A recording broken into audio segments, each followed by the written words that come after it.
Let's go while we're young.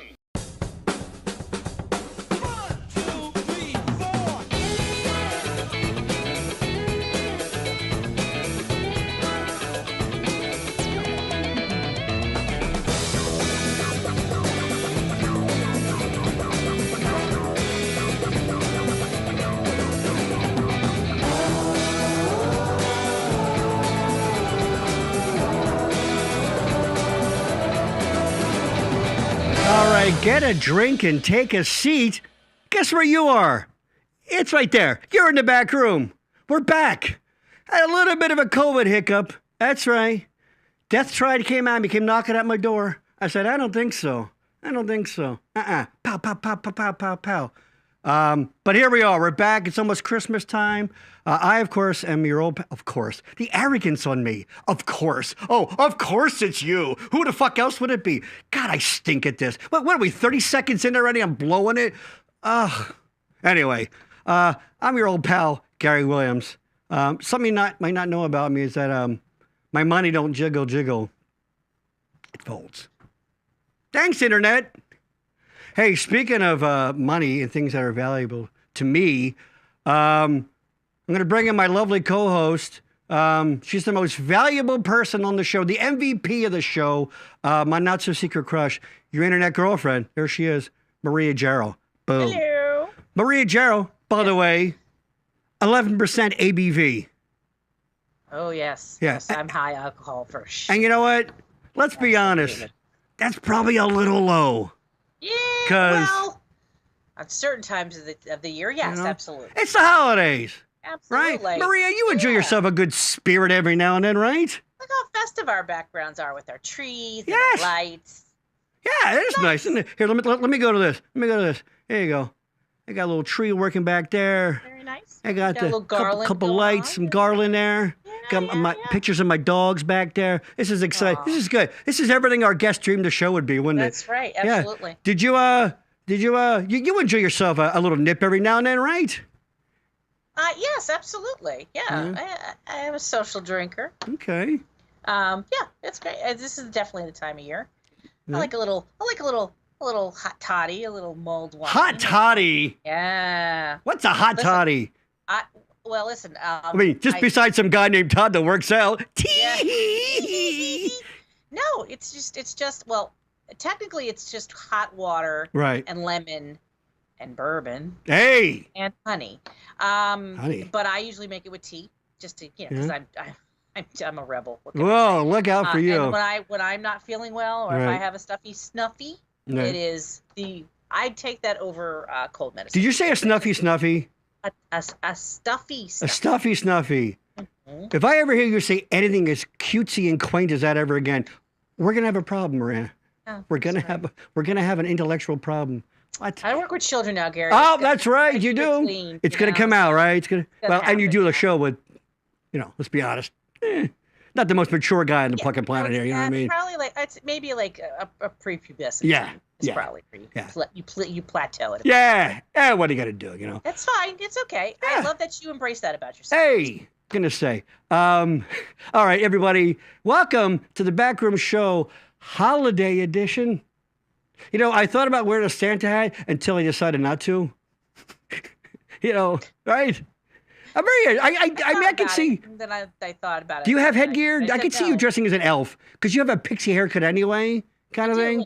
I have snowmen here. Look. Oh, there you go. Nice. They're cheering me on. They're my. Yeah. What a strange thing. You know what we got to do in the winter? Let's make a fucking man out of snow. That's how bored we are. I don't know. You know what? It's funny because, obviously with holiday stuff, I know so many people. I mean, who love to decorate, and that's awesome and everything. But usually, what happens is you start getting it. Just kind of falls in that you get a theme. Right. You know what I mean? Like someone loves snowflakes, or I'm all about peppermints, and for me, and for some reason, I'm all about peppermints. I got saddled with snowmen. I don't know how that happened. And then I don't know if I actually ended up liking that and just embracing, or what came first. My wife's a big fan of the snowman theme too. She likes that. Yeah. It's did the snowman come first, or did my likingness of snowman? Hold on. Did you just ask if the snowman came first? Well, who came first, the snowman or the snowwoman? If you're new to the show, it's that kind of show. It's that. It's that. This is that kind of show where we make snowman coming jokes. Yes. Yeah, all right. Let's get all the formalities out of the way. Yes, absolutely. We of course are the Backroom Show. Don't forget to like and subscribe. Here's the thing: if you're watching it, you probably backed into it. You stumbled into it. You figured it out. Much how do you get my love of snowmen? Yes. Yeah, exactly. The snowman coming show. But that said, please like, subscribe, comment. By the way, we have a few people here. I see. Hop on the chat. I want to make sure everything's working out over here. So everybody say hi. I know a few people that are going to be watching tonight. But don't forget to like and subscribe. Here's the thing. This show costs you. What's it cost, Maria? What's it cost people? Oh, nothing. It costs nothing. Nothing. It costs nothing. We're giving you the gift of entertainment. Here's the thing, though. If you don't subscribe to this channel, it's like you're stealing. It's like you went to one of those Salvation Army buckets and you took money right out of it. It's kind of like that. Yeah. So, God damn it. And also, it's getting really, really fucking dark today. And of course, our Facebook pages, Backroom Show and the Backroom Network. That's right, 2 Facebook pages. Honey, he's kidding. No one has 2 Facebook pages. That's for you. That's for our guest. That's a Back to the Future reference. I see him shaking his head. Yeah, that's a Back to the Future fucking joke right there. So don't forget, like, subscribe, do all that social media stuff. Don't forget to subscribe. If this show ends and I don't see that subscriber count go up, we're going to have an issue. I don't know. And also, I think we finally have set a date. It's probably going to be January 20th for our brand spanking new show, Gary Has Friends, which, as we talked about before, is kind of a stripped down version of this. Why isn't that coming through in the fucking... I see Lady Poopington just commented. I don't know, maybe I have an issue with... Oh, there it is. No, it's not. Gary Has Friends. It's going to be kind of a stripped down version of this show. It's going to be just me. I'm going to have one guest on, and we're just going to talk. I'm going to ask some stupid questions. I don't know, like you'll believe in Bigfoot. I don't know, that kind of stuff. Dumb stuff like that. So look for that on the 20th, starting January 20th. Hold on one sec. Let me turn this off. And let me go back to the 2 box. I'm just checking on something. See, it's being weird. The chat's being kind of weird. There you are.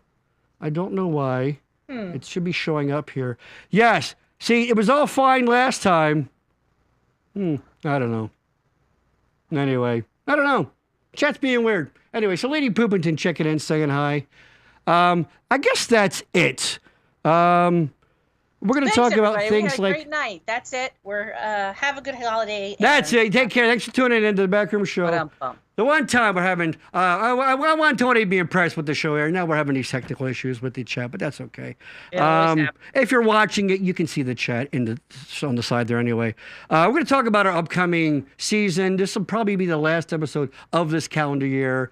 But we're going to start again probably January 10th. I think that's a Tuesday. I don't know. And we're also considering changing to Thursdays, maybe. I don't know. Let us know what you think about that. About maybe changing our days to Thursday. Just because I hear from people, and they say that maybe it might be a better day for them. Let me get rid of that. Let me close that. Let's try this again. Now, let's do the pop-out chat. All right. Let's go to you. I know this is exciting stuff to watch here. Tony, I apologize. This never ever goes wrong. Never. It's never. flawless. I test everything and it wants to be goofy. Anyway, all right. Every single time it's perfect. Our buddy Barb checking in, saying looks fine here. Barb, you look fine too. You're a lovely, fine woman there. That's that. So we have a very great special guest today as he takes a hit off his vape. He's one of those guys. This is absolutely one of my wife and this is one of our absolute favorite people on the planet. And you'll see why. He is a longtime friend, 25 plus years. We just figured that out last night. I call him Human Pot. He's just fun and exciting guy to be around. He's got a fun new venture he's a part of. It involves video production. We're going to get into all of that. He's going to tell us some stories about his time out in L.A. They involve whipped cream and breasts. We're going to hear all about that stuff. Please welcome my best pal in the whole entire world of the Italians named Tony that I know. There he is. What? Where'd you go, ladies and gentlemen? Oh, there. He knows how to make an entrance. Tony Mancuso, 3 Hive Studios. There he is. Glad to be here. Glad to be here. You say that. There he is. Look at Tony. Look at that lighting he's got over there. Pretty intense. Got a little pink, a little purple work in there.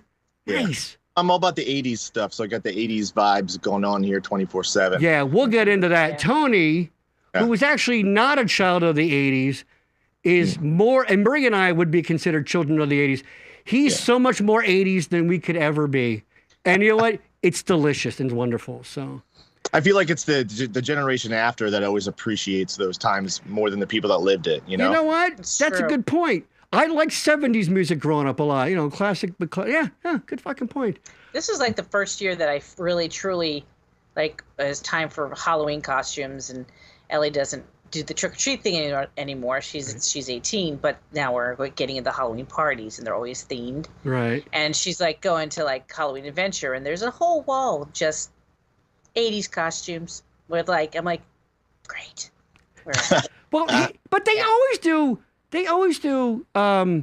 People have. I know someone. I saw someone on social media had a 80s party recently, and they always do it wrong. They always go the extreme Valley Girl neon kind of look, which was like, that was like in the movies and stuff. Real actual like day to day. I mean, and I get it. It's a party, so you should be a little over the top and fun. But I guess it wouldn't be fun if you just wore a puffy sweater and bugle boy jeans or some shit. Right? That's right, and Reeboks. And Reeboks, right. The neon 80s were like the late 80s. Like I remember growing up in the early 90s and everyone had neon spandex. Yes, it was that Saved by the Bell kind of shit with the weird. It was kind of, you know what Googie is? It's kind of a 50s, 60s architectural style. It's the old hotels that have the weird neon triangles. It was all based on like the space program and stuff. And the 90s neon, it was kind of like that. You're right. You're right. That is fucking late 80s and 90s, the neon thing. Early 80s was like, you know, like still the coiffed hair, the short shorts and the tight shirts and the crawling out of the disco era still in the early 80s. Yeah, that's true. blended together. That's true. Yeah. It's not like an era ends at a specific year. It's not like disco 1980's over. All Listen, bleeds I was together. still perming my hair well into the mid '90s. So I mean, some Me too. things are hard to. Some things die hard, and I don't know. It's just. Tony, you were. I hope you're not. Please tell me you're not kidding. Like you permed your hair a little bit. Did you perm your hair? When I was very young, I had the curliest of hairs. I literally called me Tony Macaroni because my hair was very, very. Well, you're the pride of Reading High School. I'd like to think so. Yeah. So you know, it was the Jerry curl era. It was the Soul Glow era when you were going to school and shit, right? Yeah. You had to keep up the look. Yeah. So Tony is, well, okay, Tony for a long time. Tony's God, such a creative guy. He was a musician in a very successful cover band. Tell us the name of the band, because I'm a blank. I know you used to be in Go-Go Gadget way back, but then... Yeah. Burnt Sienna! It hit me. Burnt Sienna. Great Burnt Sienna, which you guys used to do some pretty serious gigs and things. Mm-hmm. Yeah. Yeah, I mean, about 15 years of my life I was playing professionally. And then I think 2006 is when I started Go-Go, and then around 2010 or 11 I went to Burnt Sienna, and I played with them about 2017-ish. Right. Yeah, we played some awesome shows. You know, traveled the country and met some really awesome people. Wasn't there, and you don't have to name names and whatever, please don't, whatever, but wasn't there some like really rich guy that would bring you down? Maybe this time of year, right, or some shit? Yeah, Michael Saylor was his All name. right. He's really... No cocaine stories. No. I mean... Maybe a few. No, you wouldn't mind. Yeah, well, people know Michael Saylor now for like another reason. It's the Bitcoin industry. He's like really big in the Bitcoin world. He's not the guy that got caught. You know, no. No, he's not the guy. That guy that got caught scamming. No. But no. Yeah, Michael was a fan of Burnt Sienna before I was even in it, and then we played a lot of private parties for him, and then he got a villa in Miami where they filmed Iron Man 3. Actually. Wow. And, Nice. Play that, and Jeremy Pitt do a New Year's Eve party and play drums with us the one night. Who's a Piven? Jeremy Piven, my man Piven. Yeah. From PCU. I mean, some people say from Entourage, but I'm a PCU guy, so. Ew. Well, that's pretty good. Yeah, you guys, and I know that what the hell? I mean, it's not like this is a family-friendly show. I mean, I assume there were people just throwing their vaginas at you, you know. Yeah. Just here, take this. Take that was this. a big part of the game. Yes. Yeah. And then in your mid-ish, late 30s, you're like, you know what I want to do? I want to drop all of that fun lifestyle, because what I really want to do is direct. Mm-hmm. And I'm not kidding. So that was the game plan from day one, though. I always wanted to be a director. I went to film school at UArts in Philly. That's right. You get a U of Arts. That's right. I wanted to be a music video director since then, but college just wasn't working out. I was in a band at the time, and I ended up dropping out of school and just doing the band, and that took off for years. But I feel like I'm getting back to like my roots. You have a lot of energy. Tony is, and I don't say this because he's here. Yeah, exactly. He's got little energy, you know what I mean? You know, a little Colombian fucking marching powder there. What? I kid. There he is. Tony is one of the most multi-talented people that I know. He can sing amazingly. You're a pretty proficient guitar player, right? Mm-hmm. And Tony is, and I said this to Maria, I go, and I know you, this is a term, like, I use it jokingly, but I mean it because I take comedy very seriously, because I'm that guy, snooze. Yeah. Tony is what I call professionally funny. Now, that doesn't put any pressure on you. I'm not saying you got to be a funny little monkey tonight, But Tony and I have done a little bit of. There's a guy who does corporate events and things. So we've done a little bit of. We didn't do too much theater together, but we did some stuff together, and you've been a friend ever since. And Tony's an incredibly talented guy, and now, so we went out to L.A. What year was that? How old were you? That was 2018 was when I went to LA. Right. Give me, can you very quickly tell me that a truncated version of, see, I always thought you went out there with a job in hand, but you didn't. But, so you get a car, a Mini Cooper, right? Check engine light, the oil light goes on. Yeah. You're in LA, check engine light goes on. Take the story from there. Yeah. So I love cars and I love driving. So I took the car up to I didn't ask for your TED talk. Get to the point. Sorry, I apologize. Up to the Snake, where Jay Leno takes his cars. And I was ripping it around all day and the oil light comes on and I'm like, oh shit. So I pull into this gas station and a gentleman by the name of Pat Ridge, who I had met, who was in a band called Hyper Crush that I was a fan of years ago. I met him about 5 years before that through a friend of mine, Lauren Shore, who used to book our band. And so I kept in touch with him on social media. And literally 2 days after I got the Cooper, I pull into this gas station and there's Pat pumping gas in his van. And I had just made all of these resumes and got headshots. I don't know if you know this, but to be a bartender in West Hollywood, you need to have a headshot and a resume. You're not kidding, are you? No, I'm not. Wow, that's crazy. I went to 14 bar/restaurant places to apply, and they all required headshots. Wow, I guess they would kind of lean into the showbiz thing because everybody wants to. Friggin' Hollywood. Yeah. So I got them all made and printed out, and I ran into Pat at that gas station, and then he, because I always do like my Christopher Walken impression, and he knows me as that, so he was like, he has sunglasses on at the gas station, and he goes, yo, Walken. This is how he talks. Yo, Walken, what are you doing here, brah? And I was like, hey, what's up, man? And I told him I just moved there, and I wanted to be a director and shoot music videos or whatever and get into video. And he goes, I have a production company, right? And I was like, yeah, I do know that. And he's like, well, what are you doing for work? And I was like, well, I'm literally applying for all these bartending jobs tomorrow. He goes, oh, well, you don't have to do that. You can come work for me. And I was like, really? And he was like, yeah, do you have a reel? And I went, yeah. Dude, do I have a reel? I've got the best reel. Well, very quickly, it's pretty obvious what it seems to be, but basically what a reel is, it's a clip, an edited version of a bunch of work you've done to give people an idea of what the kind of stuff you can do. Video portfolio, yeah. Yeah, there you go, yes.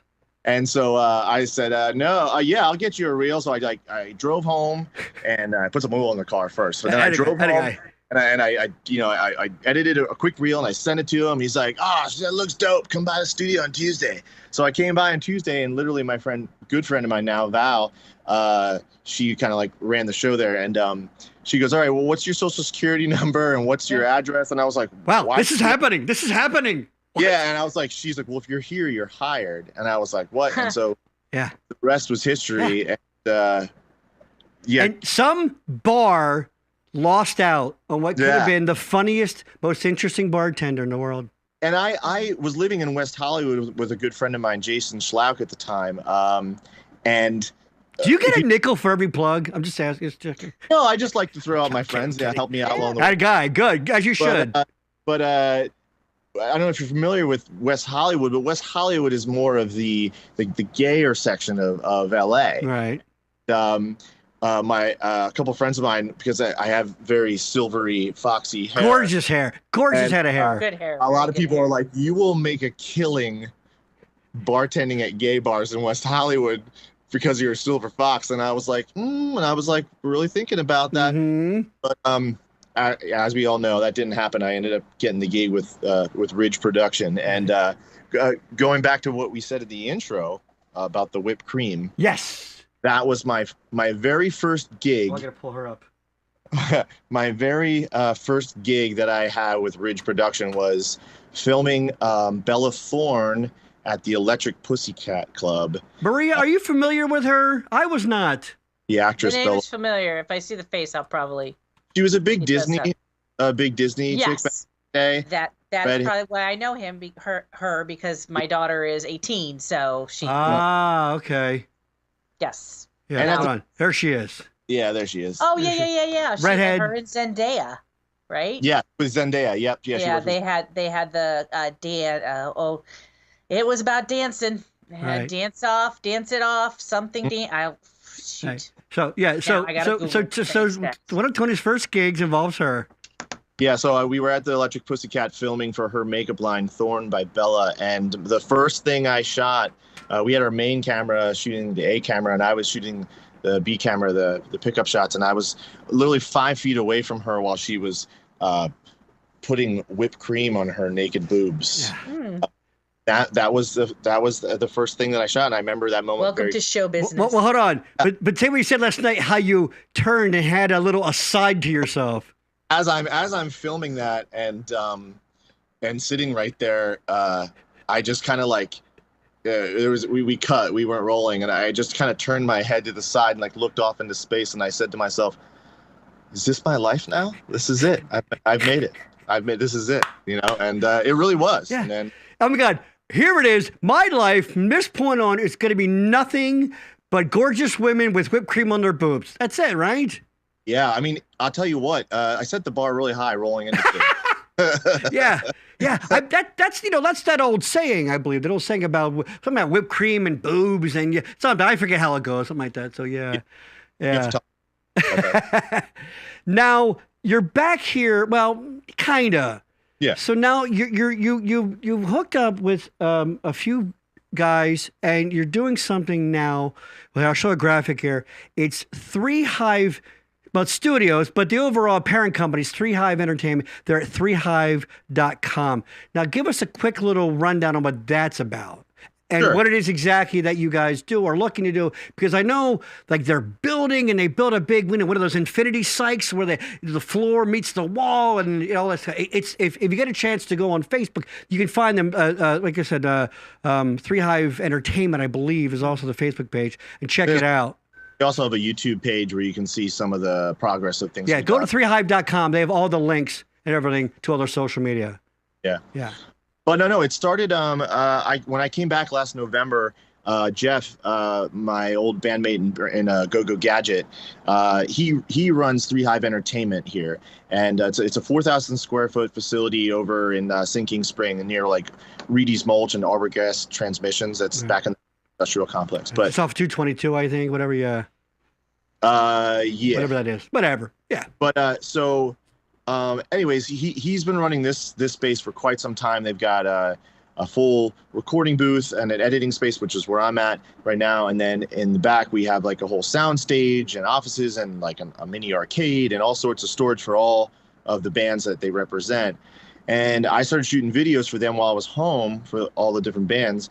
And then Jeff asked me, like, what do you want to like do for a living? Like, what do you want to do with your life? And I was like, well, I really want to start my own production company, and I really want to, shoot my own videos and do that. And we originally entertained the idea of using 3Hive for both, for my stuff and his stuff. But then ultimately it came down to the fact that, I would have to like tear down everything that he has to do my stuff. It didn't make sense. We couldn't fit it both.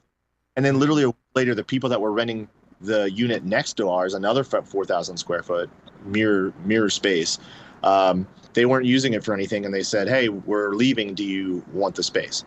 And so that's when Jeff and I went into chats about what we would do with it. And I said, "Look, man, if you want me to, I'll build a whole production studio here where we can shoot high-end music videos, commercials, do a photography, anything, you name it." And Tony, by the way, when Tony says he's doing something, it's money in the bank. It's getting done. I mean, the man uprooted his life to go across the damn continent because it's what he wanted to do. So, yeah.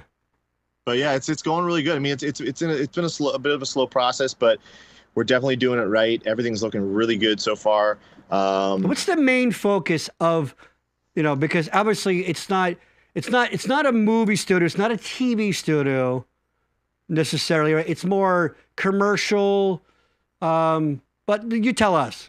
Well, we kind of want it to be all purpose. Like we want anyone that wants to use it for any purpose can come in there. Like we have the curved cyc wall. We have what we're calling an all-purpose or multimedia room that is basically just an open space that you can build sets in. Oh, wow. We have a window built in, so we have natural daylight come in. If you want to build a kitchen set with a natural window. Oh, wow. So you could say you want to do a live stream kitchen show, cooking show, or some kind of show. You could go there, talk to you guys, and they'll work out, the sets and all that kind of stuff. Interesting. Yeah. Wow. That's really badass. We have a photography studio, or a little photography setup as well. There's a big garage door, so you can drive a car in. You can film a car in front of the cyc if you want. And then on this side, on the side that I'm at right now, like I said, we have a full sound stage and production area. We kind of wanted to be an all-stop shop for musicians. So you can come here, you can rehearse, you can get ready for tours, you can record an album, you can shoot music videos, you can take photos, you can do it all in one stop. The history of Three Hive kind of goes back originating in music, doesn't it? Especially like Go-Go Gadget and stuff. In fact, I have the site up here. We cut to it there. Yeah, there we go. There's the site. It talks about working with musicians and artists. And I know Go-Go Gadget. What is Go-Go Retro? Are they like an offshoot? Are they that they do a little more? I mean, it's pretty much as the name describes. They do retro tunes, and they dress up as well. Like they're very 80s. Okay. Like 70s, 80s, 90s, and some 2000s. Like it's retro. And then obviously Magical Mystery Doors. That's many of the guys that are in retro are in Magical Mystery Doors, and that's a Beatles Zeppelin Doors tribute act. That's badass. It is a cool ass name too, isn't it? Pretty good. Cool ass name, right? Very cool. And they just won the Reader's Choice Award for the best act in Atlantic City. Wow. That's pretty awesome. Because it's not like there isn't like wow, that's amazing. That's quite an accomplishment. So they also do dabble a little bit of, I saw some management too? Yeah, so Jeff manages all of those bands. Okay. Also is open to taking on other management positions. He was actually just in Indonesia touring with the artist from Secondhand Serenade, John. We just had the band The Spill Canvas actually in here in this room next to me prepping for their tour, rehearsing, and doing all that stuff. And that's what we hope to do. Like, Rock Lidditz. You familiar with Rock Lidditz? The ones that do all the concert promote, the lighting and things? Yeah. Yes. So, it's this little hidden gem. They do like the support for lighting and sound for all these acts, and they're in the middle. Yes, it's amazing. I want to make ourselves like a mini Rock Lidditz. Yes. If Rock Lidditz is booked or you can't afford to do your Rock Lidditz, you can come here and do it here. That's awesome.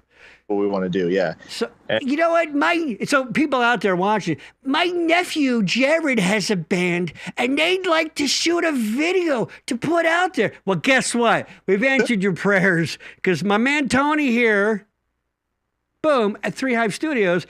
That's right. He's a pinky drinker. So classy. He's a pinky drinker. And that sounds like a slur, doesn't it? Oh, he's a real pinky drinker, that guy. But you know what I mean?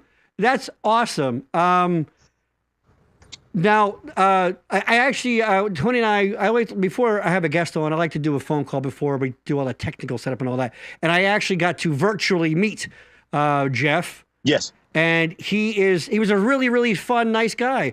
But what's great about him was he was like, "Oh, Tony, we get some lighting on you. Oh, Tony, we have to get you set up better so you look like you can tell." Always the professional. So that was pretty cool. Yes, for sure.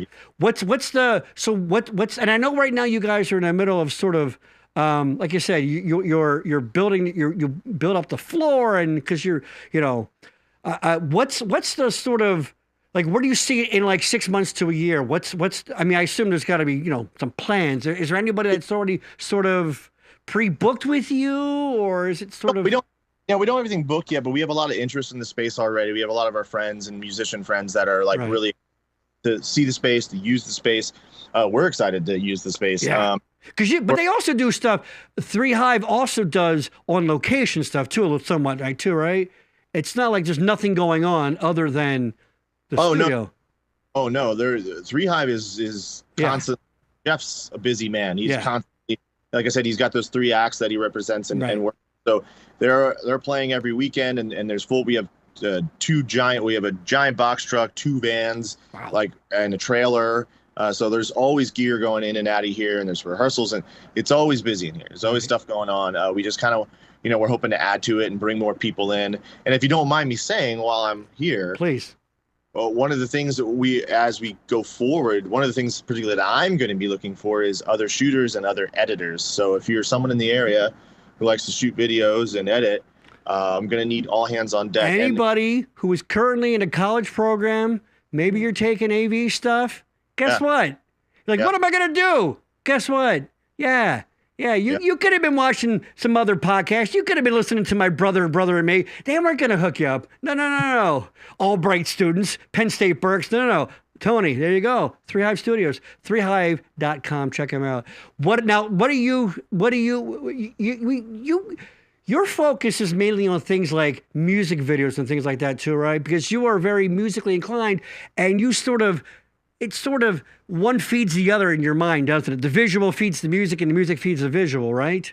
Yeah, for That's sure. so, Maria, how deep was that? I just thought of that on the top of my head too. I didn't write that down. That's why you run this shit, Gary.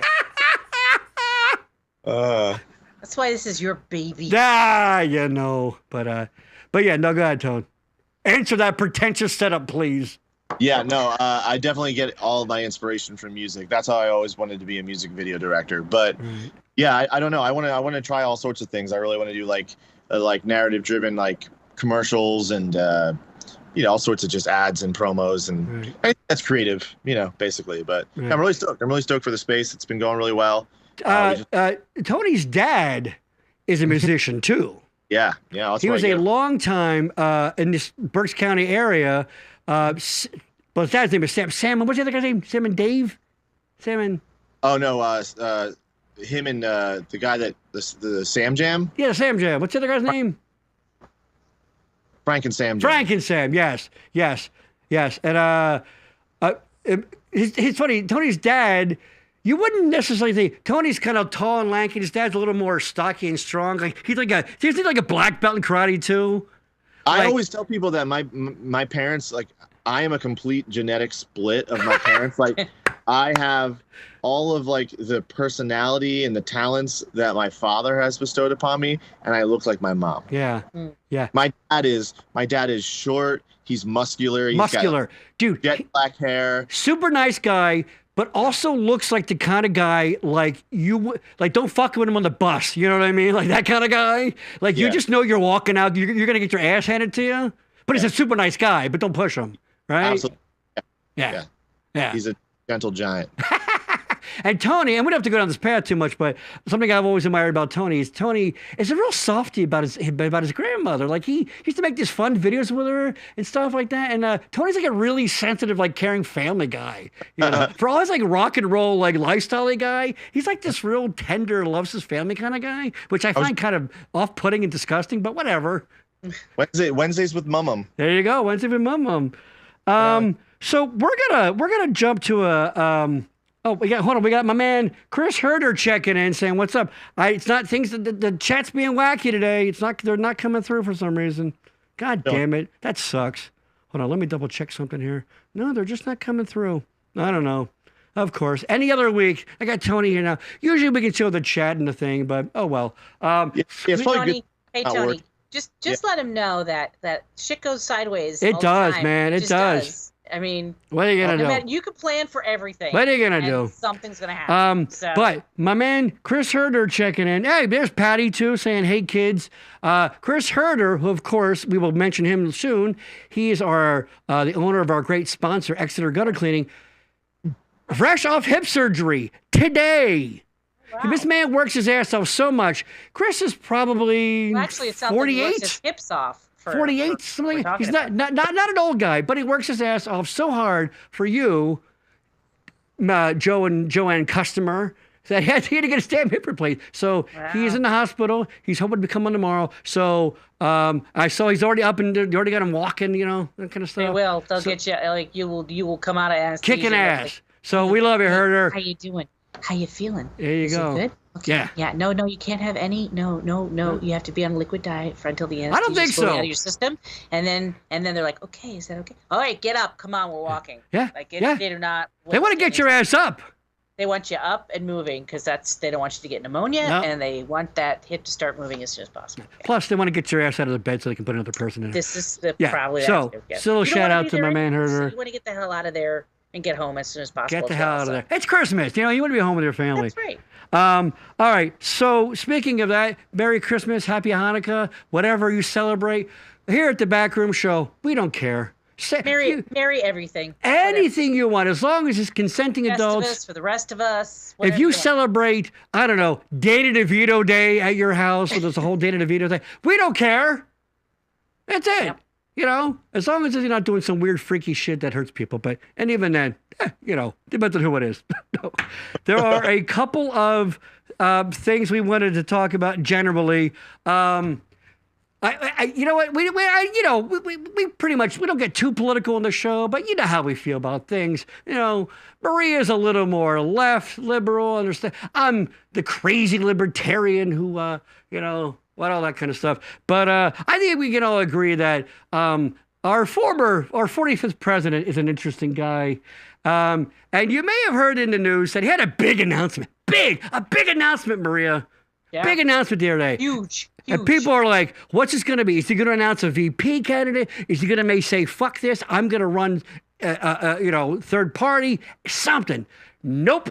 Turns out, as we all know now, my man Donald Trump was selling fucking NFTs, which is, I still believe stands for non-fungible tokens, which is just a fancy way of saying, I'm going to sell some fucking JPEGs of me dressed up like a fucking cowboy or a superhero. Here, hold on. Let me wait, there's the festival with the Santa hat. Look, for just in time for the holidays. Let me squeeze in there a little bit on the thing. Yeah, look at that. Santa, look at it. As an astronaut, because as we all know, in his free time, Donald Trump likes to take a rocket and go up into space. And apparently, by the way, already there's some lawsuits from, I believe, NASA, and there's another one where it's just up, like they just took an ad from a cologne ad or something, and they photoshopped them on, and they're already going, motherfucker, you can't just take our product. And you know what? Go figure, the guy that made his living, of ripping off people, is going to just take something that someone else created and just stiff him and not fucking slap his face on it. Just slap his stupid fat. Look at this shit. Look at it. Superhero with fucking laser beams coming out of it. This one I don't get at all. Can you see this? This is. With the gold bars. There he goes. It's thumbs up. Spectacles on. Hold on. Gold bars, but the gold bars for some reason say fucking Trump. Oh. Like somebody somewhere. Someone decided to do some smelting. Am I using that correctly, honey? Sure. They're going to take some gold. Make your own Trump bars. We're going to make fucking Trump bars. Exactly. Which they're made out of something other than gold. They're made out of fucking fool's gold, copper, some bullshit. Wow. Here he is. Incredible. Yeah, look at this. I hadn't seen the cowboy one. Wait a minute. Hold on. Put the old lady. Yeah, please. Put your glasses. Yeah. Yeah. It's almost like he's like a sheriff, because there's a separate cowboy one too. There's a separate what the fuck is it? Of course, a superhero, because clearly, remember when I like the one up in the far. Well, it's my left. You're right, probably. The Statue of Liberty. The Statue of Liberty. Yeah, clearly. Look at me. Look at it. She's a French broad. She parties. Look at him. Tony, your thoughts on this? I'm curious to see how well these do, just because there's gonna be people that will. Apparently they did fit well. Here's the thing: how the fuck they said that they sold out of them already? How the fuck do you sell out of something digital? Now I know you put a certain cap on it and you go, "Oh, we sold out." I get how you could do it, but you can't really sell out of something digital. All right? I don't know enough about NFTs to really. Neither do I. You don't have to. It's stupid. You pay a lot of money to own some digital version of something. I don't know. Hey, here's a seal taking a shit next to a McDonald's, but there's only 3 of them, and you buy one. And you go, look at me. I fucking own this seal taking a shit next to a McDonald's painting, digital painting. What? I put a post up on Facebook about, some people are saying things like, oh, God damn, things are so expensive right now. I can't afford to put gas in the car and put food on the table. And some of those same people are like, hey, Connie, get the fucking Discover card. I need to buy these fucking JPEGs of Trump dressed up like a fucking cowboy, because that's what it takes for me to get hard now. I mean, look. It's just, it's like, I'm sure there's a certain what's the word I'm looking for? A market segment of the population that will buy these, and whether or not it's something that's gonna catch on, I don't know. There's SNL making fun of it. It just looks it just looked nutty. And I know people are like, I wish they kind of want to buy them because they're so ridiculous. Yeah. Like, you know what I mean? Like, oh, I gotta get, you know what I mean? It's just that hate purchase. I don't know. But here's the thing. I just don't want to spend it. I wouldn't want to spend any money. But you don't have to. You know why? Look, I'm showing them to you. Screen cap it. Fucking, that's a genius fucking business model you got there. We're gonna sell these, for $99. We're gonna sell a thing that simple fucking control fucking whatever. You can just copy and paste the fucking thing and own it if you want. They did a sketch about it on SNL this past weekend with that guy we were talking about that does a great Trump impression on SNL right now. Yeah. And he did a whole cold open as Trump promoting these NFTs, and he said the same thing. He's like, oh, you could just screenshot it, but there he is. If you buy it. There he is, right there. Yeah. That's it. James Austin Johnson, I think his name is. Yeah, you could just fucking screen cap it. Look, he's got boxing gloves on. I love it is funny. The more, and this has been going on since even before these things came out. The more they try to macho him up with they would make his chest, they would make him really svelte, like he's saying, hey, he's older, but he's kind of cut. The more fucking ridiculous it looks. Looking like that, but. Maria, does he do it for you? Is he a silver fox to you as a woman? I would rather scrape my labia on hot pavement. Thank you very much to even think about that, Gary. Hold on. God. Please. Please. This is why you're the best in the business. I'd rather scrape my labia on what? Hot pavement. Hot pavement. We've all been out there in the summertime and you run outside real quick to get the mail and you don't put your shoes on and you go, ow, that really hurts. Yeah. No. Take your labia, Tony. Tony, you've seen a lot of weird shit in your day. Cheerleader split. I don't have a labia. I don't. That feels. Tony, you've seen a lot of weird shit in your day. Have you ever seen a woman run her labia over hot cement? I do have the internet. There you go. Look, I'm sure it's been done somewhere. Yeah, Lady Poopington. And that's. Where's the one of him running into a burning building? That's true. Yeah. There should be. And Patty, I think the cowboy looks like Walker, Texas Ranger. Of course, I'm sure they just ripped it right the fuck off. They go, let's just take, And remember, I don't care. Shake off Chuck Norris's face. Yes. They have the same kind of complexion. The same kind of vibe. I feel bad for the designing team because he hired a designing team to Absolutely. To do all these. He's like, okay. See, I would even think. Cowboy. I want to be an astronaut. I want to be a race. There's a race car driver one. Be a superhero. I bet this man has never driven a car other than a golf cart in his fucking life, and he's got the balls to get a fucking race car one. Jesus fucking Christ! Remember this guy. Honestly, though, he knows his demographic though, because look, there's none of him sitting down reading to children. There's none of him, like visiting someone in a hospital. There's none of. I'm donating blood. Right. I'm giving plasma. I'm giving plasma. If he was smart, he would have one of him passing a towel bounty over a pile of refugees, but he didn't even go for that. Here I am. One like this. I'm gonna take one. And just shooting it over refugees. Pre-op. In the hospital, I'm about to donate a kidney to a needy orphan. Right. There's none of that. No. That's, like Tony said, there's a pitch meeting. And hey, what do you got for me? Well, sir, we think about maybe, so in the gentler side, maybe of you being at a hospital, volunteering. No, fuck all that bullshit. That's for pussies. I want me fucking shooting lasers out of my fucking eyes. I'd love to see the NFT rejects. Dude, they fucking made. I don't know if you can see this one here. It's in front. They changed Hollywood to Trumpwood. Mm-hmm. I mean, the sheer fucking Hollywood so much. The arrogance of this motherfucker. The fucking nerve. Hey, and here's what I want to know: what the fuck did he turn down? Yeah. What are the ones that he went? Nah, that might be a bit too much. We may have gone a little too far on this guy. One guys. Like Maria said, what, being nice? I want him on the Doctor Strangelove rocket, going yay! Oh, as it goes. The rocket, with the slim pickings. Yes. That would have been a good one. Remember when the Marjorie Taylor Douglas, the shooting in Florida? When that happened on Valentine's Day a couple years ago, Yeah. he was still in office. And of course, they have to do the obligatory press conference about it. And that's when there was an issue with whether or not the cops, kind of like in Texas, whether or not the cops acted soon enough. There was a cop who waited, all that kind of stuff. And Trump actually got, this is true, you can look it up, it's on video. He said, I believe I would have gone in that building, gun or no gun, I would have gone in. And I'm like, you motherfucker. You know why? Because he knows he's going to have Secret Service protection for the rest of his life, and he's never going to have to fucking prove it. And he fucking said that. He said, I think I would have gone inside that school, gun or no gun.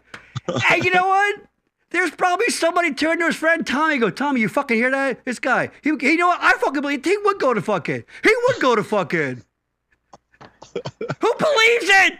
Tony, talk to me. A lot Lady of people. Catherine de Bourgh of people. It's incredible. Like, I would have been a really great musician had I decided that I wanted to play a guitar. Yes. You know what I mean? It's like, You know, the I would have been the best NBA. musician.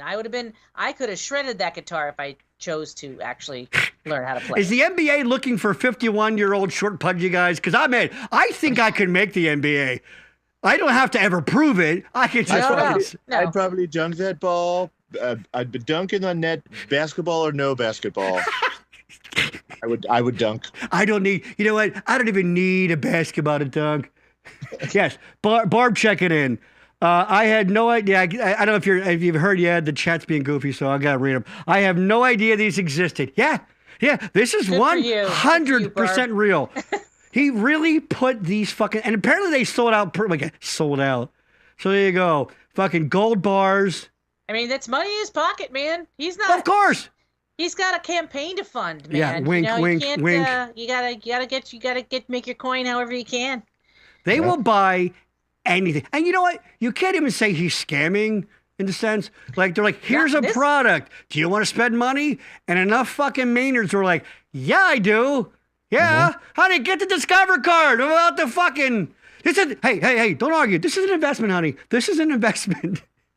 These can only go up in value. We'll put them right next to our fucking Civil War chess set and our fucking Trump $2 silver coins that we got. I mean, I checked on the internet. Those things are worth at least another penny that they were a few years ago. Why? Because you can. Because I can.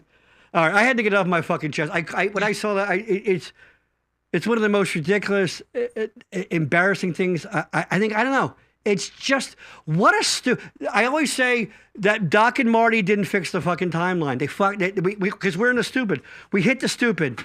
So, all right. So we were going to do a little quick World Cup break, but I don't know. Maria, your thoughts, World Cup, soccer. It stinks, right? Listen, you know me. I will never ever yuck somebody's yum. If you love it, I'm happy people find passion and joy in it. And more power to you. I think it's because I've never grew up with soccer. Did you say yuck someone's yum? Yeah. I wanted to touch on that real quick if we could. Please, Tony. Yeah, yuck someone's yum. That's a term I've never heard before, but I feel like I'm going to use more often now. Another term, not to interrupt you, is plow chops. Ah, yes. Yeah, okay. You know what, Maria, if you don't mind, can this end our soccer break? Yes. All I will say is that I watched the last 10 minutes of the game and the penalty kick out, and it happened. They ended a skills competition. And I felt nothing. Imagine the Super Bowl tie. It was kind of fun. It was interesting, but I just don't think I know enough about soccer to be you as don't. amazed You by saw it. You saw there to know. Imagine a Super Bowl being settled by bringing out some rings, and they take the quarterbacks and they go, all right, first one to get 5 through the fucking rings, you win the championship. That's just, are you fucking kidding me? You play till your legs fall off. All right. Tony brought up an interesting term to me, introduced it to me. It's called plow chops. Tony. Plow chops. Okay. Very quickly, tell us what plow chops are. Now, I can't take credit for this because I actually saw it on an episode of New Girl. But that was Tony, ladies and gentlemen. Get off the show. I don't have anyone on the watch. No, I'm kidding. Hey, go ahead. Oh, it was this young teenage girl, and she was talking to her her teacher about what types of sexual things that she had done, but she didn't know the right terms for anything because she was a kid. And one of the things that she asked her, she's like, "Have you ever done plow chops?" And she's obviously referring to blowjobs. But I cried laughing for like 15 minutes because I just thought that was the funniest term. Because when you think about it, Right. a blowjob kind of is you're plowing chops. When you wrote it to me, I didn't, honestly, I'm not gonna lie to you, I didn't get it. But then we talked, and like, you're right, you're plowing chops. Plow chops. And I just think that's the best thing ever. Yeah. You're just looking at it from another person's perspective in this whole thing, right? It's just the it is the yin and it's the yang and the yin, right? The yin and the yang, the blowjob and the plow chops. Hey, you know what they say? Coming together. You got to put yourself in someone's awkward situation, sexual situation, right? To really understand a person, you got to put that dick in your mouth metaphorically, or literally. It's like I do be like, dude, I got a blowjob last night, and some woman is sitting with her friends going, yeah, I had a plow chops for like. I see. I'm really not 40 minutes. Despite my career as a pretty much a lifetime musician, I'm not a very like raunchy guy. Like most of the guys, like talking about like hooking up chicks and stuff like that was just never me. For me, it was just about the music and the money, and that was it. No. But like, so that being said, I am a funny person and I like funny things. So like one of my favorite things is different innuendo in terms for sexual things. 100%. And so like that 100% like. Yeah. Struck a chord with me. Fucking plow chops. I think we may have just, because what I do is when we go live, I never have a title because I would like to be inspired by the show. So this is like season 2, episode 13, whatever. But then I go back and retroactively give it a title. And plow chops is in the fucking running. That's for fucking sure. Yeah. There's no question. The yin and yang of plow chops. Yin and yang of plow chops. All right, so we're going to take a moment, Maria. You know what time it is. Yeah, We're going to talk about our great sponsor, Chris Herder, an Exeter gutter cleaning, who was here. He was with us. He checked in earlier. Again, recouping in the hospital, fresh off hip surgery. You know he's got some good drugs going in his system. Oh, you right fucking now, know he does. Hip surgery. He's lying there going, this is the best show. You know what? Dude. I love these guys, man. Gary, you're the best. Maria, you're so beautiful and funny. It's just the best. Maria, you know what, Maria? You're like a modern day Lucy Arnaz. Give me 2 seconds while you talk about Exeter gutter cleaning. For the love of God, please take your time. Yes. Yeah. So, yes, my man Chris Herder is laid up. We'll keep you posted for, I'm not sure. I imagine he's a relatively young guy and surgery, things are different nowadays. So I would imagine that he'll be up and running. He'll be up and running before you know it. Exactly. Like we always say, this guy's the real deal right here. He's done work for me. He's done work for a lot of people I know, and he's the real deal. He gets it done. And here's the thing, multi-talented. Don't let the name fool you. You think exterior stuff. No. Interior stuff, flooring, cabinets. Tony's getting a drink, all kinds of stuff. Tony. I'm back. Tony, you know people that own houses, and I bet they need work done every now and then, right? That's right. Tony is from Berks County. He's the pride of Reading, Pennsylvania. Well, luckily, my man Chris Herder, even though it says Exeter, he's based in Boyertown. But it's an hour work radius. And guess what falls into that? The whole Reading area. Berks County, Montgomery County, some Lehigh County, various parts. Hell, I guarantee you, if the price is right, he'll come down to Delaware. Probably. I don't know. I can't speak for the man. I don't know. If the price is right. You are speaking for the man. That's the thing. You know what? Hey. As we talked about in the prior episodes, so we might. What's that, Tony? You say you can't, but you really are. But I shouldn't know. As we discussed, we had Chris on as a guest the last episode, and I showed a reel of times where we have maybe oversold some services. Things like occasionally it happens. We get we get into the moment, and we get into the comedy moment, and I love Chris and what he does so much that basically the theme seems to be we over guarantee that your place will look so much better than, say, your neighbor down the street. So that hot neighbor's wife that you've been on up for a few years, she's going to want to take a look at your siding, if you know what I mean. So out of the gutter. Gutter humor. Gutter humor. There you go. So don't forget, check out, you know what? The gift of work done makes a great stocking stuffer. It sure does. I don't know how and you stimulates local economy. Stimulates local economy, which is not a term for something else. It literally means fiscal stuff, right? That's right, money stuff. Maria, Tony, you've had your local economy stimulated a few times, right? When you were with the band, right? Yeah, you did. Yeah, you did. Yeah, you did. It's the kind of show. All right. So call. There it is. So go to the Facebook page, Exeter Gutter Cleaning. They have a ton of before and after stuff. I just I've just been friended by Chris on Facebook, so I see a lot of his stuff now. Yes. And so I can tell you firsthand, he's always working. Yes. Like he's always doing something because he makes his Boom. reels and he shows what he's doing and what he's up to. Because his reputation. He never stops. No, he gets it done. He was cleaning gutters. He was doing he was he rebuilds decks, siding, pressure washing some stuff. All of it. Interior work. He'll like post like 3 things a day. I'm like, what? Holy crap, man! He's like climbing ladders, swinging off roofs. That's it. He's sacrificing his body for you, so that you don't have to get up a ladder and clean your shit. So call Chris Herder, Exeter Gutter Cleaning. There's a number right there, 610-698-3876. There you go. We love you, Chris. Get well soon. Yep, let me check back in with the chat. We got Barb again. I used to report to CIO in Argentina when I was global. I still employ Argentina. My favorites, they are loyal guys. Love them. I hate sports and watch this game, and I liked it. No favorites. Yeah, Argentina. That was your favorite. Come on. You put it out there. Okay. Please, Tony, please continue. You're our guest. How about it? No, I was saying, I don't know how long this usually goes, but do you guys ever talk about aliens on your podcast? You know what? We talk about anything and everything, okay? But there's a couple of things I still want to touch on, and we're already, we're doing okay, but we're definitely going to be, you know what? You're coming back anyway, so we'll talk about aliens then. Yeah, well, you're really into alien shit, too. I've seen you post about that. Yeah, I feel like I should have, definitely, it's too late to bring it up now, because I'll go down a rabbit hole with that shit. So. I'm with you on that. I don't really do ghosts and that kind of stuff, but aliens, how can it not be?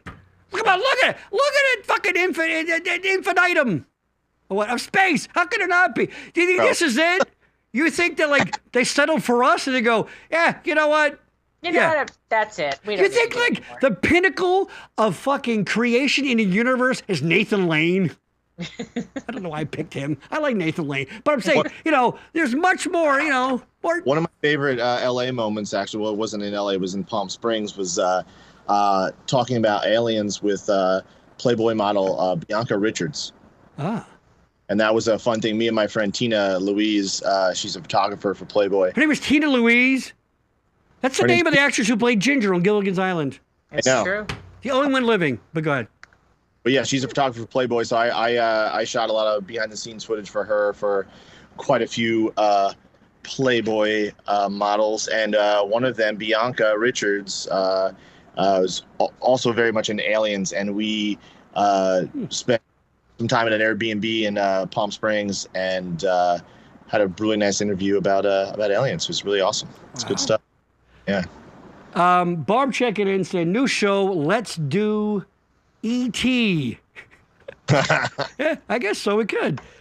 Hold on. Let me talk amongst yourselves for a sec. I need to do something here very quickly. Sure. Okay. Hey. So anyway. Hold on. Actually, you know what? We're going to talk about upcoming season. We're going to have, we like to keep it eclectic around here. So we're going to do things. Let me go to this. We're going to talk about, we like to keep it light, but we also, you know how it goes here. We touch on serious topics. So we're going to talk about, what are the topics? I have a friend who helps. Let me go to this. Hold on a sec. Control V. We're going to talk about addiction and, the things it does to people. Let me go to the combo chat. I fucked that up. And we're going to talk about that. We're also going to have a friend of mine, Tony, you know him, Mr. L.J. Fecho, who has been in recovery for the better part, almost a quarter of a century. He's also going to be on to talk about his personal take on it, how he's gotten through the program, how he works it and things, and how his life changed around. Because, and Larry wouldn't mind me saying this, because Larry's a good friend of mine. He was a real piece of shit. And let's be clear, still is. But sober. Yes, and he's a great guy. He's a theater guy. You'll like him, Maria. He's a long time. I think he's the AD at Genesius. Yeah, he just did a great production of Avenue Q at Genesius that I saw, and that was fantastic. If you're not familiar with Avenue Q, it's the puppet show. It's hysterical. Well, it's like Sesame Street, but for grown-ups. Yeah, it was fantastic. The cast was fantastic. And my music theater teacher, Kevin Cooper, was the musical director for it, and he did a fantastic job. It's pretty awesome. That's for awesome. Sure. Mm. Yeah. I'm going to try something here. Hold on. Okay. Let's see if this works. Oh, can I get that on? YouTube. Hey, I got the chat on. I got it working. Oh, I did a different method. There you go. So Patty checking in. The little clever holiday pun. There you go. Let me just turn that off there. So I'd also, we're going to talk about addiction, and we're also going to, if you're familiar a long time with the Backroom Show and the Backroom Network, we used to produce a show for a man, Mr. Matt Deterior, who now he's partnered up with a man, Matt and Mike. And they have a podcast I do. It's a scripted comedy podcast. It's Jack Billings Presents Haunted Apartment Complex. They were nice enough a few months ago to have me on, and I did a little voice spot on it. So we're gonna have them on talking about their show and what it takes to put a scripted comedy podcast together. And also a longtime school friend of mine. She is a nurse, a surgical nurse. She is I believe in April, going to be taking a medical mission to Honduras to help with some surgeries and things like that. And I thought, like how amazing is that? And I will post. She's got a GoFundMe to just help cover some expenses and things. And anything above and beyond that will go towards buying things for people in the local area, those in need down in Honduras. So this will all be coming within the next year. That's going to be a fun one. It should be very, very interesting. And because I like when people, Tony, you and I talked about this, about how we try to facilitate people, and people need to put more good out there in the world. Mm-hmm. And it's definitely something that Trish is doing. To touch base on what you're saying about the addiction stuff, so my boss, Pat Ridge from Ridge Production, that guy I worked with out in LA, he, after COVID happened, Ridge Production sort of shut down, and Pat opened up a sober living called Graceland Ranch in Monica, I believe is where it's at. It's a sober living house, and he's been helping people. He's Pat Ridge on YouTube. He's got it all over TikTok and Instagram, and he posts stories. But yeah, he's because he's sober, I don't know, like 15 or 16 years. I know I don't have it right, but that's pretty much what he's dedicated his life to since that's great. COVID. Yeah, it's our guest that we're going to be having on. Nicole, she, like myself, lost a sibling to the ravages of addiction. In my case, my brother, my half brother, he was doing okay, but it always sneaks back in, and he took his own life. And so we'll think, again, we like to keep the laughs and the yucks, but then we also talk about pretty serious stuff too, because this is important. This is important stuff that people should talk about. Because again, that's what the Backroom was always about. It was always about hanging out with your friends, mostly having laughs, busting some balls. But sometimes you got to get a little, life gets in the way, and now you got to talk about important stuff. So, and I'm sure we'll find some humor along the way, that kind of stuff. So that'll be, so look forward to that. Also, I mentioned it earlier. We talked about maybe, let me know in the chat, anybody that sees this afterwards in the comments. We're talking about we floated the idea of maybe switching this to Thursday nights instead. I don't know. We're not really married to the idea, but just let people know if it makes any difference to them, if it matters at all. Okay, I've gone on long enough. I also, and this is going to lead into something, I saw a story a few days ago that they finally achieved a workable fusion. Of course, fusion being the, putting atoms, smashing them together. And the idea to apparently call it a successful, you have to get more energy out than you put into something, that kind of thing. And apparently, this is one of the very first successful, I guess, however you measure it, way above my fucking brain power. They achieved what by all accounts is fusion. Now, of course, they're a long way from being able to adapt that and make it useful. But Tony, I think you know where I'm going with this. You know what this is leading to? Back to the Future. Mr. Fusion. Yep. Mr. Fusion is one step closer to becoming a reality. All right, so trivia. Yes. What was the Mr. Fusion prop made out of? I believe it was a Mr. Coffee. Or it was some sort of coffee maker. A coffee maker. It might have been a Mr. Coffee. I'm not quite... That would make sense with Mr. Fusion. Here's the thing. Tony's been on the show before, way back in the audio days. In fact, we made 2 episodes out of it because it was so good. We had so much good stuff. And if you watch this show, in fact, if you see here on the desk, see I have a little Doc and Marty. I'm not going to have Tony on. Oh, hold on. Uh-oh. Hold on. Is he getting a flux capacitor? He might be. I'm leaving. He might be. Look at that. Look at that. Very nice. Look at that.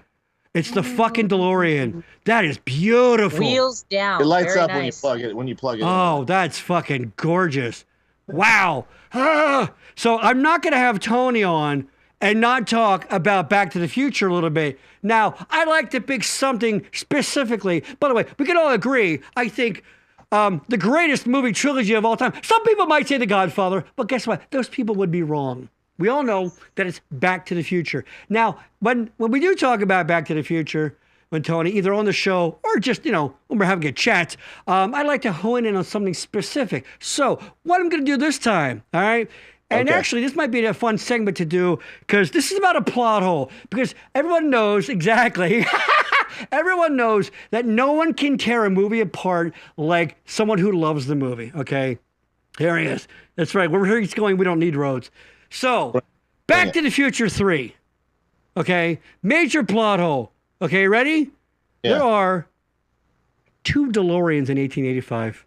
Yeah. 2 DeLoreans.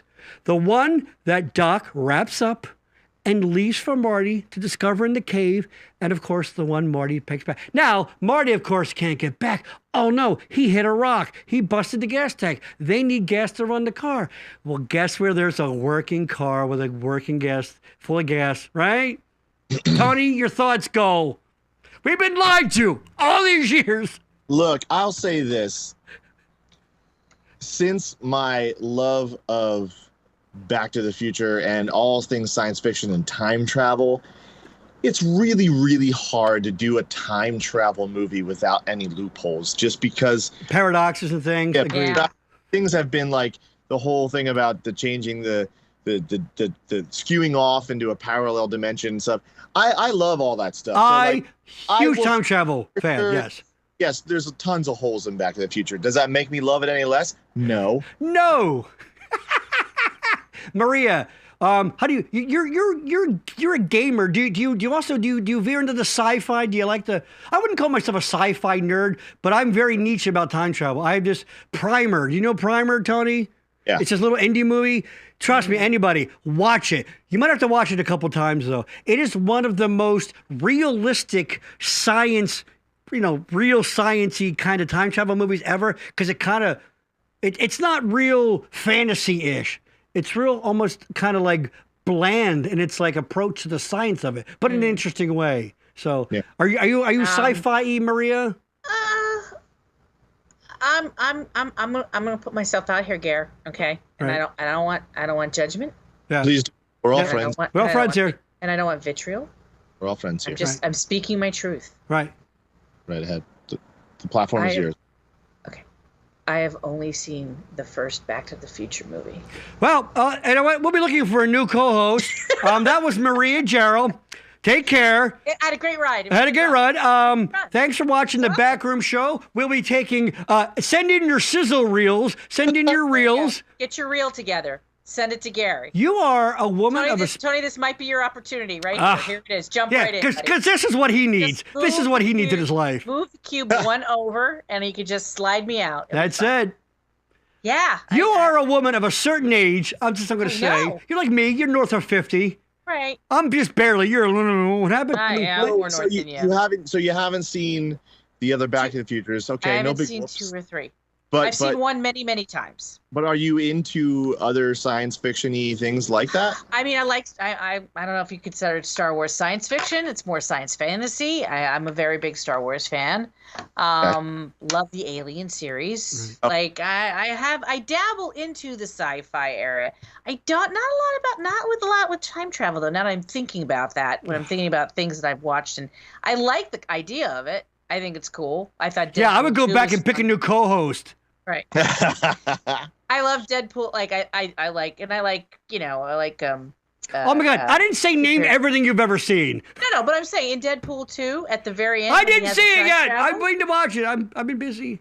It's funny, but at the end he does a whole thing where he goes into the timelines and it's very funny, and I did like that. I think it's a cool concept, and I think the funny thing is watching people try to figure it out and going, but if you did this, wait, what do you mean if you go back in time? If you see yourself, you'll implode. You kill your grandfather. What you just see, what? you will. But then how did you go back? How did you exist to go back in time and kill your? Whoa. Right. Now, I have the chat up and running here again. So anybody, if you are there any long-time movie plot holes that have been driving you fucking nuts, throw it in the chat and we'll discuss it. Because, like I said, there's no one can tear a movie apart like someone who loves the movie. Tony and I absolutely, of course we love Back to the Future. Dude, I was 14 years old when that shit came out. It was perfect. It was made for me, this movie. Loved it. If you think you can stump Gary and I with a question about Back to the Future, 1, 2, or 3, feel free to write in right now. That's a lot of pressure. I don't know. I know. I don't know. He's kidding, honey. No one has 2 TVs. That's all right. All right. You know what, Gary? For your Christmas present, I will try to make a concerted effort over these holidays days that are coming up, because I do not have work next week. Right. I'm going to put it on my list. I will, if I can get it for free, I will watch Back to the Future 2. Funny you say that, because the holidays, they do show it a lot. So I guarantee you, there are certain movies that just catch it. Because you know why? Because I know people are home. Yes. Tony, go. Die Hard. Is it or is it not a Christmas movie? Okay. I'm going to pull up, I'm not going to really do it, but I could pull up a fucking Facebook post that I made probably 10 years ago before this became a topic. And I said, now it's Christmas. Goddamn right, Die Hard's a Christmas movie. There's no question. Dude, you know what seals it? Watch it? When he sends the guy down in the elevator and it says, ho, ho, ho. Yeah. Come on. Christmas is very vital to the plot. So. It's our Christmas Eve movie in our house here. Yeah. We sit around Christmas. And watch. They are not It's not Christmas until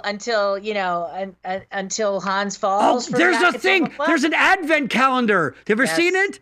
Yep. Of Hans Gruber falling down each day. Here's the thing. Christmas is very central to the plot. They're having the Christmas party. That's why the bad guys knew that they would be there at Nakatomi Plaza having their work Christmas party. It's central to the movie. Okay, yeah, it came out in the summertime. There you go, all right? So anybody that says Die Hard is not a Christmas movie. I would argue, I want to find out, I want to know when It's a Wonderful Life came out. Because if it came out in the summer... then that blows that theory out of the water. It did not do well. It caught on. Television helped that movie a lot. Yeah. While you're searching for that, Maria, have you guys seen Violent Night yet? No, but I'm all in on that. So good. You saw it? Yes, so good. It's David Harbour from Stranger Things. Yes. He's Santa Claus. Go ahead. And I heard, my sister told me that someone said that this was going to be like their new Christmas, like every year movie. Ooh, that's good. Really? And I'll tell you what, it holds up to that. Like it was fantastic. I loved it. People are calling it Die Hard meets Home Alone. It totally is. But okay, and this is gonna be for like 3 people. But to me, it almost makes me think of. Do you watch Futurama? I've seen it. The Santa is bad. He every year. He's a robot, but he's fucked up, and everyone's naughty, and he tries to attack everyone and kill them. He's very kill. Everyone's bad, so they have to be killed. It kind of made me think of Die Hard meets the Santa from Futurama because he's all he's kicking it. But whatever. I don't mean to go down. But it looks awesome, and it's really campy too, right? Like with the violence and stuff like that, right?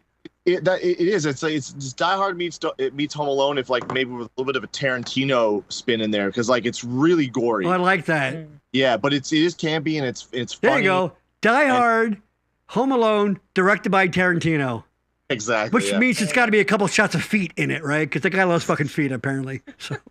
I can't recall. Oh, by the way, It's a Wonderful Life came out January 7th, 1947. It actually came out after. Interesting. Huh. Not you know what? Christmas time. They didn't think about marketing and timing it like they do now, right? Exactly. I don't know. That shit, well, no. Very quickly, I would like to go back to this had to do with when we were talking about the Trump ones. Patty talking about posing as the Statue of Liberty. Give me your gun toters, your right-wing militias, your Capitol storming idiots, yearning to breathe bullshit. Well, there you go. I like it. There you go. I like it. Well said. See, there. You can get her on here. Yes. Patty's definitely going to be on. She'll be on when Gary has friends. That's for sure. Maria, if you want a good sci-fi movie about parallel dimensions and weird, crazy shit to watch, check out Everything Everywhere All at Once. Oh, I so want to see it. I have not gotten around to it yet, and it's on my list because that looks like my shit. I really have to say it looks pretty kind of great. Really and it's kind of a comedy too, right? I thought it was like they built it as I heard it's funny and wet and bizarre. Short Round. And touching. I heard it's Or Data. Data from Goonies. What's his name? Character Data? Sure. Yeah, it was Data, and he was Short Round. Yes. And they actually shot it on apparently a very surprisingly low budget. There was only a handful of SFX crew people on the movie, but there's a ton of special effects throughout it. It's brilliant. Well, as well as anybody, that the things you can do with a pretty beefy Mac nowadays versus say even 15 years ago, incredible. Dude, I have practically have a TV studio. I put pictures up when hey, get ready for the show. I could hook up, but I can't show you that. But I have practically a TV studio in my fucking basement here. And this is something, and it's reasonably priced, I mean, it's not cheap, but this would have been unreachable not that many years ago. And now, like you said. Did you start this? Was this your whole podcast thing? Was this kind of spawned out of the pandemic, or was this something you wanted to do for a while? Because I know a lot of people during the pandemic, obviously went virtual with things. Right. I was doing we would do FaceTime happy hour parties all the time. Right. Yeah. When everything was on lockdown. Right. No, but it accelerated it. Uh-huh. The plan for the show has always been video, believe it or not. But obviously doing the audio version was a lot easier and a lot, less expensive. I go back to, this is going to be nothing to anybody else, but you'll get this. I've been looking at doing something like this since early TriCaster days. A TriCaster is a device, but I mean, crazy expensive. I mean, I've been trying to do, and you didn't even have the bandwidth, 10 years. I'm serious. This has been 8-10 years in the making, maybe. I don't know. So no, it was always meant to be video because let's be honest, who shouldn't see this fucking face? You know what I mean? It's the moneymaker. By the way, quick checking in. We did an episode, we talked about going to the doctor and stuff. Your old pal Gary, well, COVID helped a little bit, but I am down 33 pounds. There you go. Very good. Thanks to my wonderful, beautiful wife, who, by the way, we've been great about cooking, doing the right thing, all that kind of stuff. So thank you, baby. You're the best. So Denise is the best. Are you kidding me? Denise would leave me for Tony and a Harpy. Everybody loves Tony. So I'm also, we're not going to too much longer. You know what, Maria? I think it's, Yes. You blinked. Oh, you're good. Team. Oh, wow. Oh, one sec. Strange. It's all good. I think it's time for the question. Yes. That's been on everyone's mind in America. You know what that question is, Tony? I'm going to tell you. Am I the asshole? What is this? There you go. Now, Tony, Okay. You're what I call a young old guy. You're familiar with the Reddit and things. I'm sure you're familiar with the Am I the Asshole Reddit. Basically, people present a situation to the public at large. They go, hey, I had this interaction with somebody, so maybe some feelings got hurt, this happened or whatever. Hey, was I out of line here, or was it the person? Hence the Am I the Asshole? Are you familiar with this? I'm not familiar with it, but it sounds like a familiar concept. So there you go. So Maria will lead us an example of something someone put on the Reddit, and we will briefly discuss whether or not who in fact is the asshole. But here's the thing: it could be no one. And it could be both. And sometimes I've even called some out for being fake that I don't necessarily believe. So, but we'll just have to listen and see. Maria, the floor is yours. Right. I dig it. Because of the way Reddit works, like some of them could be considered more thought experiments. Like, some of them seem a little silly. Anyway, this one I picked up because it was just short and sweet and to the point. And what with our illustrious Mr. Williams and his beautiful bride having to grapple with COVID the last about 2 weeks. The worst. I felt it might be something that maybe could be touched on. The question is, am I the asshole for going shopping when my husband was sick? No. My husband had food poisoning from some undercooked steak. He is a firefighter and has been off for work for 3 days. It's not as bad as it was, but he's still not fully good. I was about to go shopping when my husband asked if I could stay with him for a while. I told him I need to go pick up some clothes for me, and he said that can wait, and he just wants to cuddle. At this point, it's annoying me now because I don't eat now. And I said, look, I don't care. Just wait a few hours, and I'll be back. And I walked out. When I was out, he kept texting me saying his stomach is hurting. I put him on mute. Just because he's ill doesn't mean I have time to baby him all the time. Now I feel like an asshole. Am I the asshole? All right. There you go. So I like to summarize very quickly. There's a guy, his wife's got to go shopping for clothes. And he's like, no, honey, stay home and baby me because I'm a fireman, but apparently you put a fucking virus in me and I become a big fucking crybaby. And she's like, sorry, got to go shopping. So, Tony, your thoughts, go. All right. So the guy's he was sick for 3 days. 3 days. For 3 days, and then on the 4th day, she decided to go shopping. Is that do I just? Yeah, I guess so. Yeah, I'm assuming that she was there. It sounded for the like first 3 days. Okay, well. Oh, that's a good fucking point. I would say that she is not the asshole.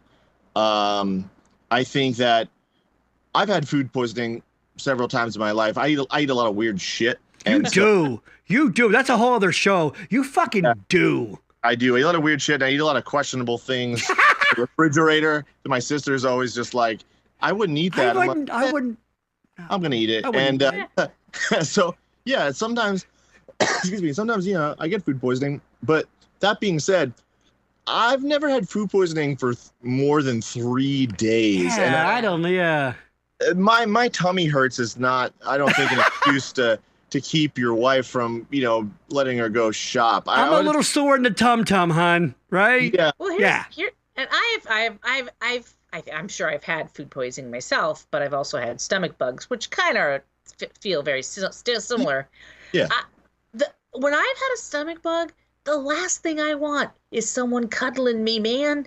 Yeah. I want to be left the fuck alone and to my misery. That's a good point. Jam. You're right. It's not like she's not offering care. Like, oh, honey, come on, give me some tissues or something to drink. She's just like, don't cuddle with me. Yeah, that guy sounds like a needy bitch. He does sound like, you know what? Thank you for your service, I guess, but you're a little needy bitch too. Sounds like he needs to put out a fire in himself. Yes. Am I right? Lady Pavement, hold on. They sound seriously codependent. Yeah. Here's what I would say though. Like, if don't make it like a sick thing. Like at that point, I'm like, hey, I would have respected it more if it was like, you know what? I'm feeling better. I'm kind of feeling more myself. Thank you for taking care of me this whole time. Right. You want to watch a movie? You want to cuddle together? And if she's like, and if you're feeling better, you go. She's like, well, I do need to get some shopping in. It'd be like, cool. Okay, you gotta buy some shit. I'm gonna take a shower. And I'm freshen myself up. I'm gonna go shit these bad fish tacos out. Right. You go buy some clogs. Right. By the way, I'm gonna take the sweaty sheets off the buy. bed. Yeah, good point. I don't buy 4 days of food poisoning. No, I don't buy it. Well, okay, to be fair, I know what you mean, and I agree, but they may just be using it as a placeholder for like not feeling well, but... Right. I was going to say, it sounds to me like maybe this guy wasn't getting a lot of attention from his wife, and he started using the food poisoning as an excuse. I mean, she said but she says that he took 3 days off from work. Yeah. Okay. He's been off of work for 3 days. Hold on. She took off work? He took off work. Well, of course he's out, but wow. But all right. And you know what? And you know who filled in for him while he was sick? That's right. It's me. I'm a fireman now. I'm going to fill in. You stay home. You get your rest. Slide down the pole. You get your rest. Do we do more than one of these, or we just do the one? Just the one. We usually just do the one. We're running a little later because I got like 1 or 2 more things I want to talk about. But Tony, you're coming back, brother. You know you're coming back. Those are fun. I like those are fun. So Tony, basically, in a nutshell, the wife's not the asshole, correct? No. Maria, you feel the same way? Exactly. Absolutely. Hey, you got a fucking shop, you know what I mean? The shit doesn't find find its way into that, although Amazon, you know. But she got to go. Plus, let's be honest. You know, Maria, Tony, you're different, but Maria and I, we're in long-term relationships. Sometimes you got to get the fuck out of the house, you know what I mean? Honey, I love you, but sometimes you gotta. For 3 goddamn days. She's like, look, she doesn't want to tell him, look, I'm going to murder you if I don't go and go to Target and maybe try on some leggings, okay? Funny you say that. Clothing was an excuse to just clothing. Get away from that guy. Honestly, Maria, you joke. Someone threatens the other one's life in our household at least once a week. In fact, Denise talked about before I came down. We had a little spat. Dumb little shit. It's like, you're being, grumpy. And she actually mentioned possibly, I'm going to put it out there, possibly murdering me on the show, which I thought, you know what? Good for she did. And I'm like, who the fuck wouldn't watch that? So That's at right. some We'll point, go you viral ever for that, see, for sure. if you ever see something going in the background and then. Yeah. Well, I mean, on the upside, the ratings would probably go through the roof. Through the roof. Absolutely. Downside is then the show's over because show's over. True. You know what? Yeah. Here's the thing. This show would be like SNL. It just keeps going. You can't kill this show. Would like Denise come in and fill your shoes then, or what would happen? That's a good question. Or would it be like a Weekend at Bernie's like situation where, she's just operating you and, right. You're just sitting there like. Somehow I'm funnier. Yeah.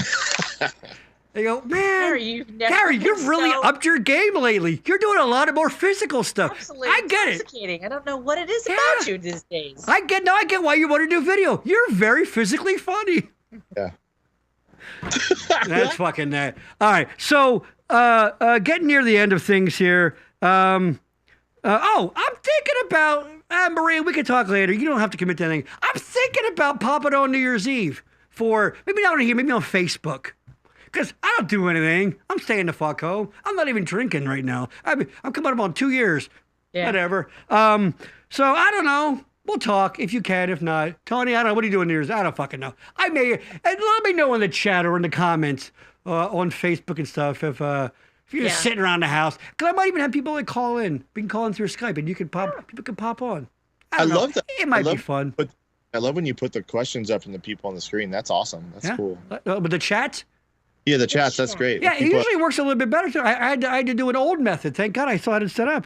Yeah, it's pretty fun, actually. I love people being interactive in the show. Excuse me. So we talked about upcoming season, all that kind of stuff. If you don't mind me saying, I love that, and I really love like the little segment things and stuff. I think that's, I don't know, I really enjoy that as a guest. It's a lot of fun. Hey.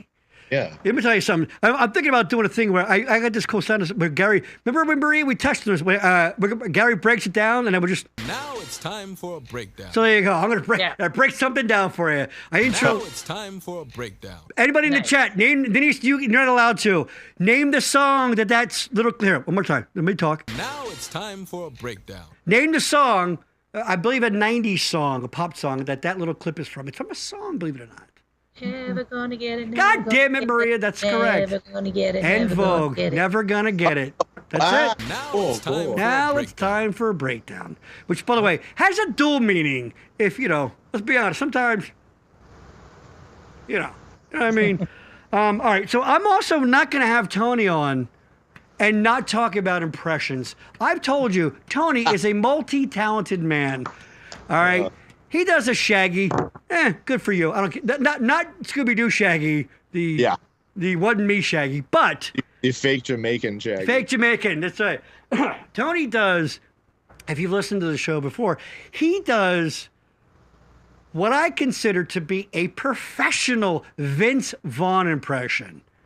It's pretty fucking solid. So I thought it might be fun. And by the way, also, if you have a longtime partner, there's certain things that you do that drives them nuts, and you have to do it because you know what it does? Tony, you're going to be talking to my man Shaq tonight, which my wife can't fucking stand when I do it. All right.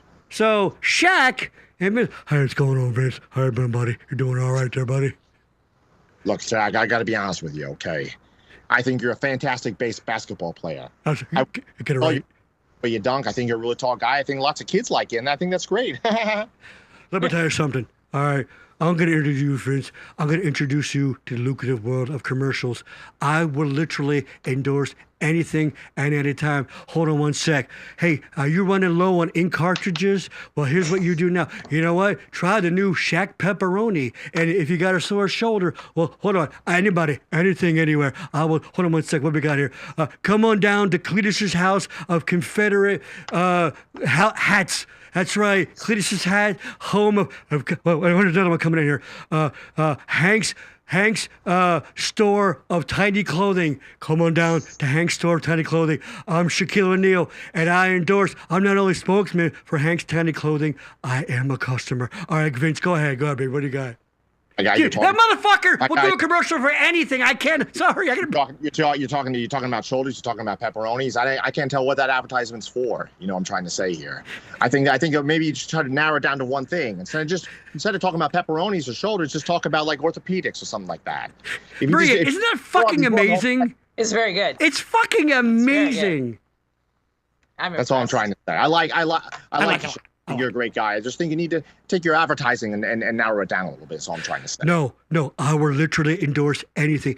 If you know what, yeah, I will do. I don't care if it's for racial things. The only color that matters to Shaq is green. That's right. I will give me any product anywhere, and I will do a commercial. I think you're a big guy. I think green looks great on you, my guy. I think it looks fantastic. I think you wear more green if I'm being quite honest with you right now. Maria, come on, throw somebody in there. Who you got? I got nothing. Come on, give me an Edith Bunker or something. I've I don't know. only seen one Back to the Future movie. I'm sorry, I got nothing. Oh, that's true. That's true. You know what? Here, you know what? This is a very. You know, I lied. I have one. I could do Roz from Monsters Inc. Go. Oh. Have you no wait. Have you filed your paperwork, Wazowski? There. There you go. I didn't have time to prepare. You know what? Sorry. I love those movies, and that's fucking solid. I bet you could do a good Janine. Always watching. What's that, Tony? I bet Maria could do a good Janine from Ghostbusters. Oh, Ghostbusters. What do you want? Annie Potts, yeah. Yeah, little Annie Potts, yeah. I do one. I'll have to work on it. If you don't mind, this is a little obscure. It's not for everyone, all right? But it's Ryan Reynolds ordering. He's at the donut shop, and he wants to get two. There's some donuts behind it. He's very at the counter. specific. He's at the counter. He's talking to the person. The donuts, of course, are behind the clerk, and he's got someone that he's seeing. So this is Ryan Reynolds at the bakery ordering two donuts. Hold on. So Ryan Reynolds is ordering donuts at the bakery. That's it.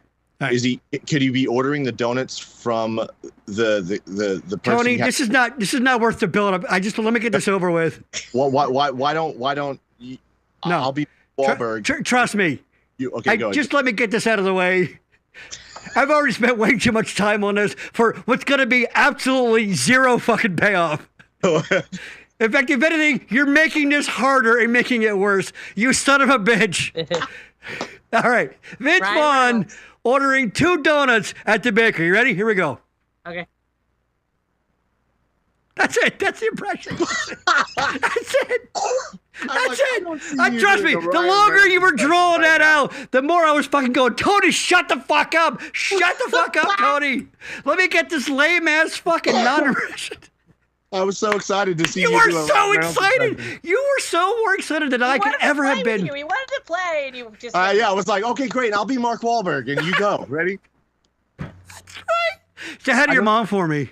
I don't know what you're doing right there. Is that sign language? I can't even understand what you do. Do you want a fucking donut or not? Let me get two of those. Two of those.